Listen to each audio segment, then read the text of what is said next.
Quarantine Zone Z13 is the last place you want to end up, Sergeant Hall had said, his voice flat as he handed out assignments.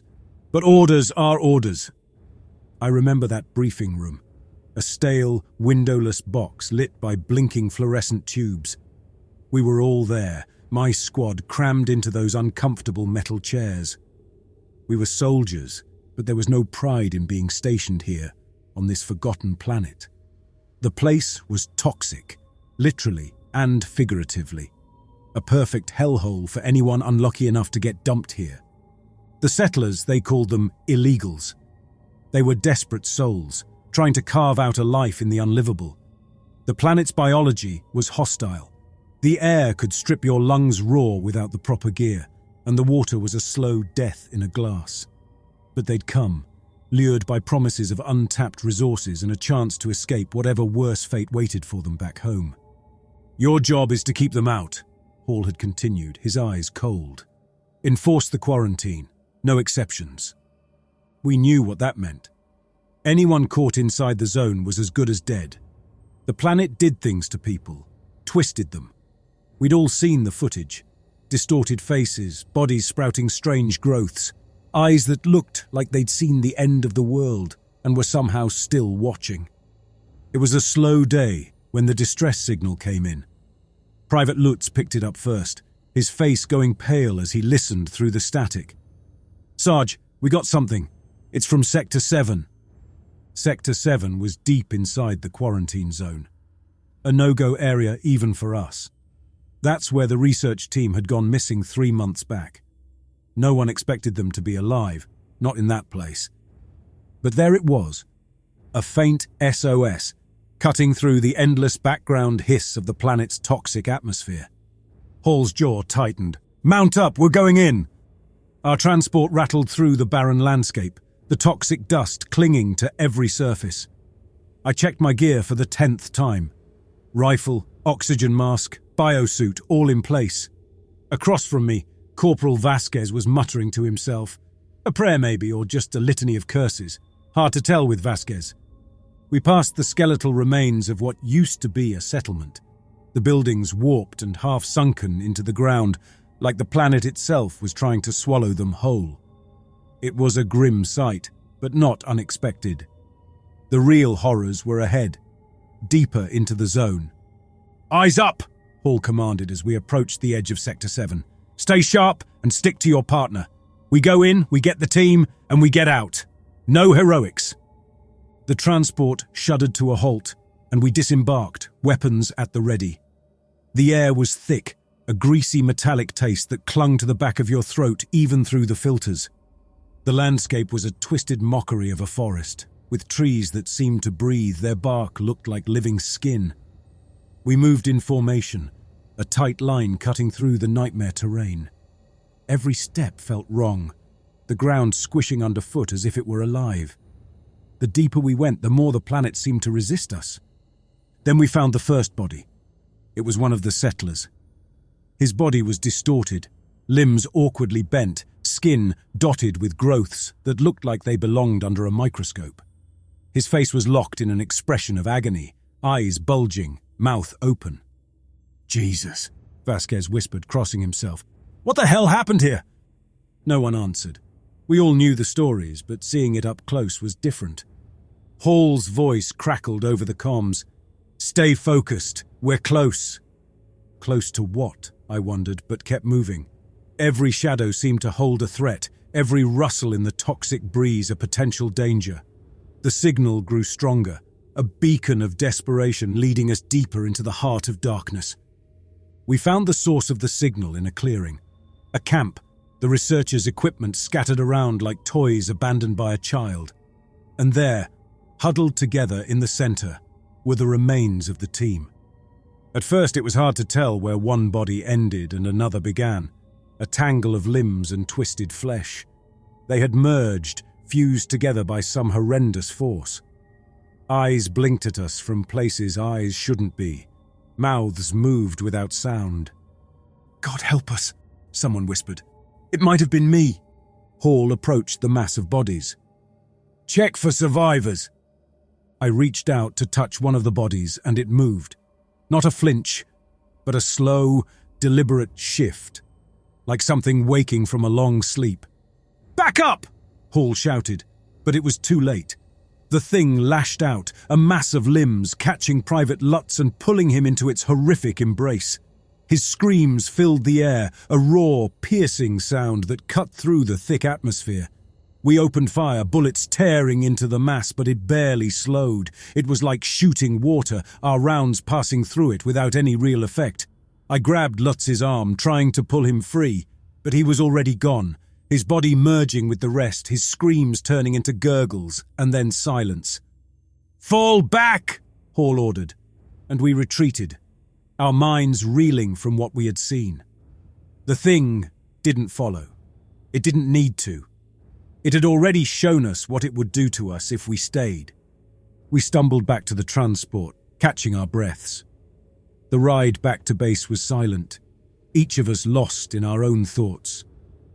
When we finally reached the base, Hall turned to us, his face pale but resolute. "This changes nothing. We still have a job to do. The quarantine stands, no one gets in, no one gets out." We dragged ourselves back into the base, each step feeling like we were hauling the planet's weight behind us. Hall led the way, his expression set in stone. Inside, we were met by a grim-faced officer, Lieutenant Grayson. He motioned us to follow him without a word. The debriefing room was small, stark, and utilitarian. We filed in and took our seats, the metal chairs cold and unyielding. Grayson stood at the front, his eyes scanning us with pity and steel. "Report," he said. Hall stepped forward, recounting the nightmare we had just escaped. He detailed the distress signal, the twisted bodies, and the creature that had consumed Lutz. When Hall finished, Grayson pressed a button on the console before him. The screen behind him lit up, showing grainy footage of our encounter. The sight of Lutz being pulled into that mass of flesh made my stomach twist. Grayson's face remained impassive. "The General wants to see you," he said, looking at each of us in turn. "Now." We were ushered into a larger room, dominated by a massive table and a screen displaying a map of the quarantine zone. General Colton stood waiting, his presence filling the room with authority. He was a large man with a face that seemed carved from granite and eyes that bore into you like twin lasers. "Sit," he commanded. We obeyed, the chairs creaking under our weight. "I've reviewed your report," Colton began, his voice low and deliberate. "What you encountered out there is beyond disturbing, but we need answers, and you're going back in." There was a collective intake of breath. Colton held up a hand to silence us. "This is not a request. The mission has two objectives: rescue any possible survivors and find out what caused the mutations. We need to know what the research team was working on and why it led to this." "Sir, with all due respect," Hall started, "what we saw out there—" "I know what you saw," Colton cut him off, "and that's why you're being equipped with top-tier gear. You'll have recon drones, enhanced biosuits, and upgraded weapons. Additionally, you have the authority to handpick extra members for your team. You leave in 24 hours.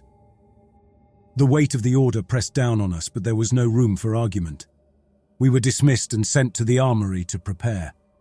The atmosphere was tense, each of us lost in our thoughts, trying to process the reality of going back into that hell. In the armory, we were fitted with the new gear. The biosuits felt more secure, the reinforced layers offering a false sense of security. The recon drones were equipped with advanced sensors and high-resolution cameras. Our weapons had been upgraded, the barrels gleaming with deadly precision. As we suited up, Hall gathered us around. "We need to choose additional members, people we can trust." Vasquez spoke up first. "I know a guy, Ramirez, good with tech and drones. We'll need someone like him." "Fine," Hall said. "Anyone else?" I thought of Blackwell, a sharpshooter with nerves of steel. "Blackwell, he's steady and reliable." Hall nodded. "Good, I'll get the approvals." The rest of the day passed in preparation and silent contemplation. I couldn't get the image of Lutz out of my mind, his final moments replaying in an endless loop. We all knew this mission was a death sentence, but orders were orders. We were soldiers, and soldiers followed orders. We gathered again, the new team members blending into the familiar faces. Hall gave us a brief rundown, his voice steady, masking the undercurrent of fear we all felt. We go in, we get the job done, and we get out. No unnecessary risks, and stick together. We boarded the transport once more, the engines thrumming beneath us. The landscape outside was as desolate as ever, a bleak expanse that seemed to stretch into eternity. We were going back into the nightmare, armed with better equipment and more bodies. But deep down, we knew the planet had its own rules, its own will, and it was waiting for us. The transport rumbled forward, each bump and jolt sending waves of tension through our group. Blackwell and Ramirez were quiet, their eyes scanning the horizon for any signs of danger. Vasquez sat beside me, muttering under his breath again, his fingers gripping the edge of his seat so hard I thought he might snap it. We reached the perimeter of Sector 7, the airlock opening to reveal the twisted landscape beyond. The forest towered ahead, a warped tangle of branches and fleshy growths. Hall led the way, his rifle raised, every step cautious. We fanned out behind him, our recon drones buzzing into the air, their cameras feeding data back to our helmets. The deeper we went, the worse it got. Bodies lay scattered, settlers who had suffered the same fate as Lutz. Each corpse was a study in horror, faces twisted in agony, limbs fused together in contortion. The planet had claimed them, transformed them into something beyond human. We found the first clues near a camp. Piles of equipment, hastily abandoned, littered the ground. A journal, half buried in the dirt, its pages smeared with blood. Ramirez picked it up, flipping through the pages with a grimace. "Looks like they were trying to study the local flora," he said, his voice tight. "But something went wrong, real wrong." I picked up a vial, its contents a viscous black liquid. "What the hell is this stuff?" "No idea," Ramirez replied, "but it can't be good." We pressed on, the forest closing in around us, ground squishing underfoot. Every step felt like it brought us closer to some hidden terror. Then we heard it, a faint, labored breath somewhere off to our left. Hall signaled for us to move in, our rifles trained on the source of the sound. We found him huddled against a tree, his body a mass of sores and growths barely recognizable as human. "Help!" he rasped. "Please!" We moved closer, Blackwell and I keeping our weapons ready while Ramirez checked him over. The man's eyes were wild, darting from side to side, his breaths coming in short, desperate gasps. "Easy now," Ramirez said, trying to soothe him. "We're here to help. Can you tell us what happened?" The man's face twisted in pain, his fingers digging into the dirt. "The research team, they found something in the water. It changed them. Changed us." "What did they find?" Hall asked. The man's eyes focused on Hall, clarity piercing through the madness. "A parasite, microscopic. It gets inside you, changes you, makes you one of them." I felt a chill run down my spine. "One of what?" The man let out a shuddering breath, his body convulsing. "The forest! It's alive!" Ramirez injected him with a sedative, his face grim. "We need to get him back to the base. He might have more information once he's stable." We lifted the man onto a stretcher, his body trembling with each step. The journey back to the transport was tense.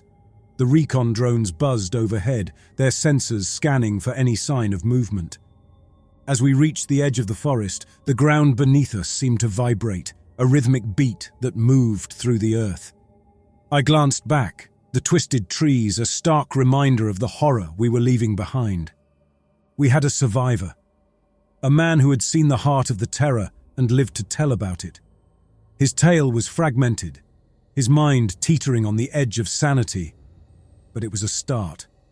We needed to know more about the parasite, the research team's experiments, and the true nature of the forest.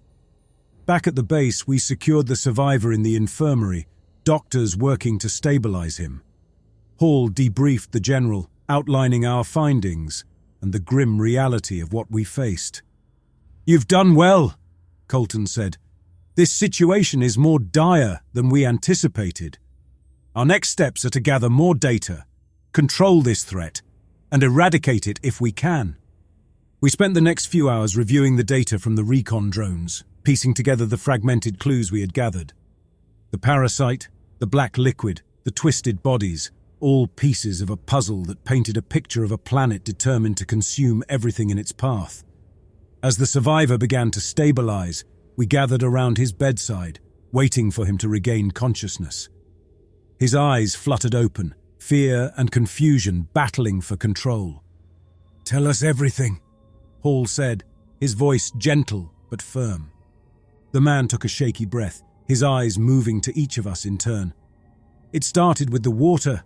They thought it was just a contamination, but it was alive. It got inside them, changed them. They tried to study it, contain it, but it was too late. It wants to spread."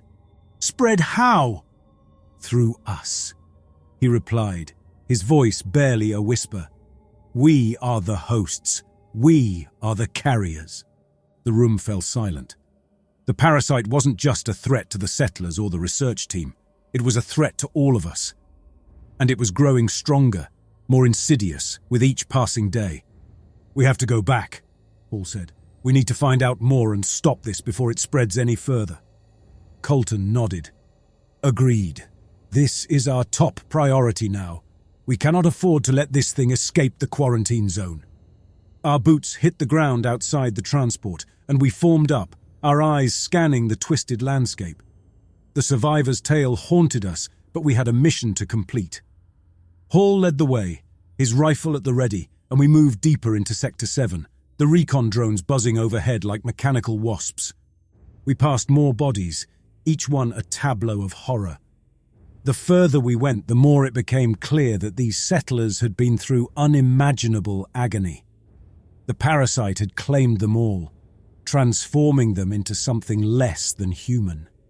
Suddenly, we came upon what appeared to be a crude village.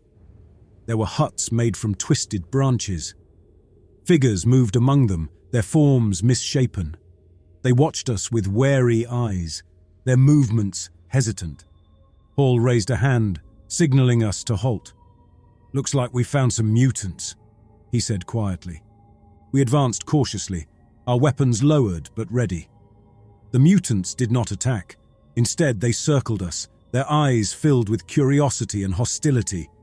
Their skin was covered in patches of fungal growth and parasitic lesions. One of them, taller and more twisted than the rest, stepped forward. His eyes glowed faintly, and his mouth opened to reveal teeth that had grown together into a jagged line. "Who are you?" he rasped, his voice strained and gurgling. Hall stepped forward, keeping his hands visible. "We're here to help. We're trying to find out what happened to the research team."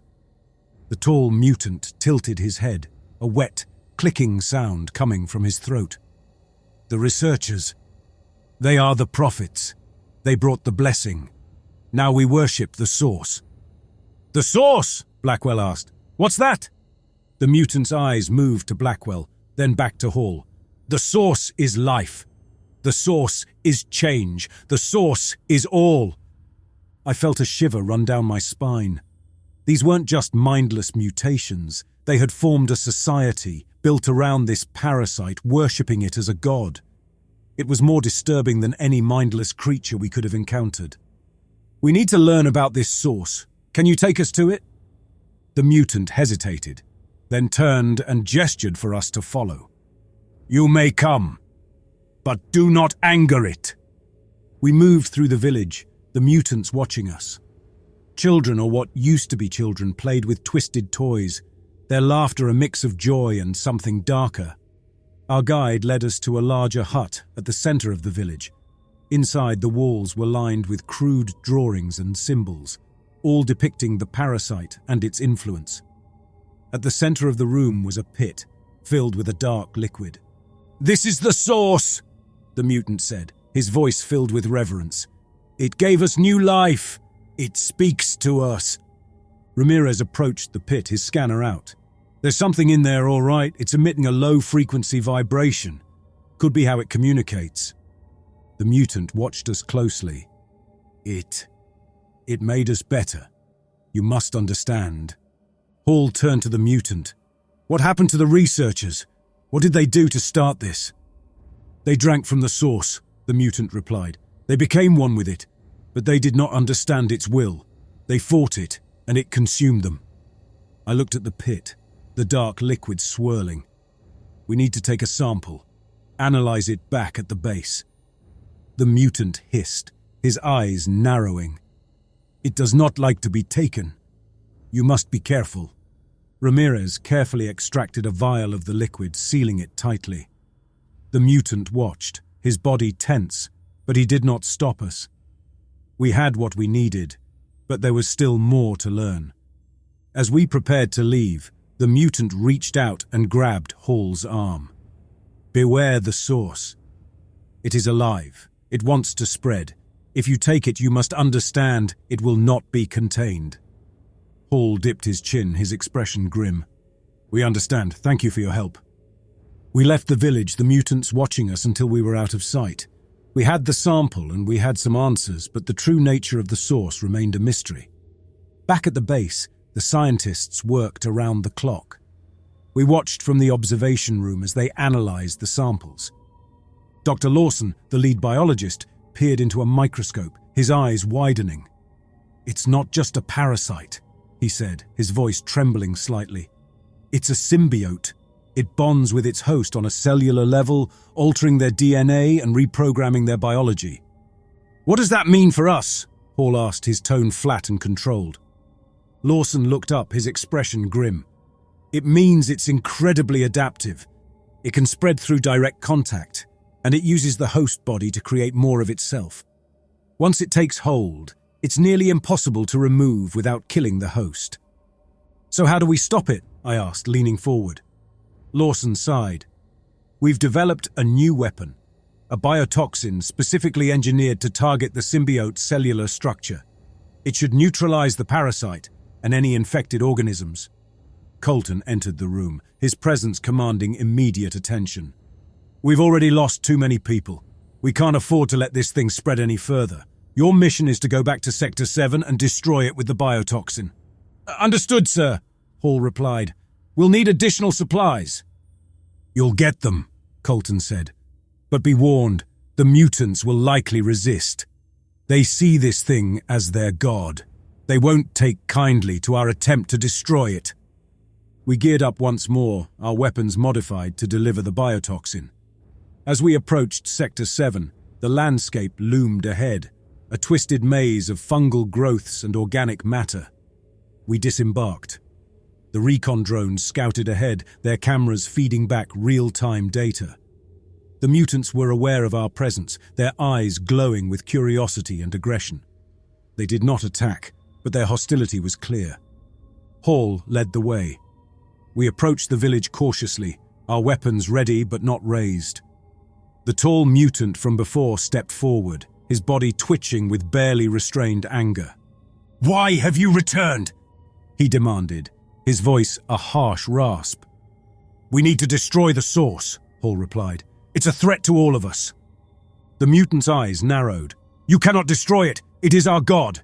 It gives us life." "It's not a god," Ramirez said, his voice calm but firm. "It's a parasite. It's killing you." The mutant hissed, his body tensing. "You do not understand. The source is everything. Without it, we are nothing." "We don't want to hurt you," I said, trying to diffuse the tension, "but we can't let it spread. It's already caused too much harm." The mutant seemed to waver, his eyes darting between us and the village. Finally, he stepped aside, his expression one of resigned determination. "Do what you must, but know this. You will not find peace. The source will not allow it." We moved past him, our steps quickening as we approached the central hut. The pit of dark liquid rippled, seeming to sense our intent. Ramirez stepped forward, his biotoxin injector at the ready. "Let's get this done." Ramirez plunged the injector into the liquid, the biotoxin spreading in a web of tendrils. It reacted violently, the liquid churning and bubbling. A high-pitched keening filled the air, a sound that seemed to penetrate everything. "Fall back!" Hall shouted, and we retreated, our weapons trained on the pit. The black liquid writhed, its form shifting. The mutants outside began to wail, their cries a mournful lament. The biotoxin worked its way through the source, the liquid gradually losing its glow. Soon after, the keening subsided, the liquid stilling into a lifeless water pool. The mutants fell silent, their eyes wide with shock. Then, without warning, they began to convulse, their bodies writhing in agony. "What's happening?" Blackwell shouted, his voice filled with alarm. "They're dying," Lawson said, his face pale.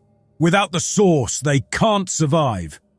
We watched in horror as the mutant seizures grew more violent, their bodies contorted, muscles spasming uncontrollably. One by one they collapsed, their movements slowing until they lay still, eyes staring blankly. "It's over," Hall said, his voice hollow. "They're all dead." We had destroyed the parasite, but in doing so we had condemned the mutants to death. They had worshipped it, depended on it for their twisted existence, and without it, they were nothing. "Let's get back to the base," Hall said, his voice devoid of emotion. "There's nothing more we can do here." We moved quickly, the silence of the dead village following us like a ghost. Back at the base, Colton and Lawson met us, their faces reflecting relief and concern. "The source is neutralized," Hall reported, "but the mutants, they're all dead." Lawson nodded, his expression somber. "It was a necessary sacrifice. This thing was too dangerous to let live." Colton placed a hand on Hall's shoulder. "You did what you had to do. Now we need to focus on containment and prevention. We can't let this happen again." The quarantine zone was officially closed off, a no-man's land marked by warning signs and automated defenses. The mutants, those twisted remnants of settlers, were buried in a mass grave, their bodies a chilling reminder of the horrors we had faced and the lives we had taken to ensure our own survival. The base had implemented new protocols. Every drop of water, every breath of air was tested and retested, paranoia becoming a necessary survival tool. Hall had become more withdrawn, his leadership marked by a silent burden. He rarely spoke of the mission, his eyes betraying the nightmares that surely haunted his sleep. Ramirez threw himself into his work, his usual banter replaced by a grim determination. Blackwell maintained his stoic demeanor, but there was a hardness to him now, a layer of armor over his already tough exterior. As for me, the memories of what we had seen and done lingered like a shadow, a constant companion in the back of my mind. I found myself revisiting the details over and over, the images of the mutants' convulsing bodies etched into my thoughts. Sleep was a fleeting thing, often interrupted by dreams of the source's high-pitched keening, the sound of a dying god. We had new recruits, fresh faces who looked at us with respect and fear. They had heard the stories, the rumors of what had happened in Sector 7, and they kept their distance, as if proximity to us might somehow taint them. We trained them as best we could, instilling in them the same vigilance that had become our creed. The colony's routines continued, a fragile normalcy maintained by sheer will. We patrolled the perimeter, scanned for anomalies and carried out our orders. But beneath the surface, the cracks were there. The understanding that we had danced too close to the edge and barely survived.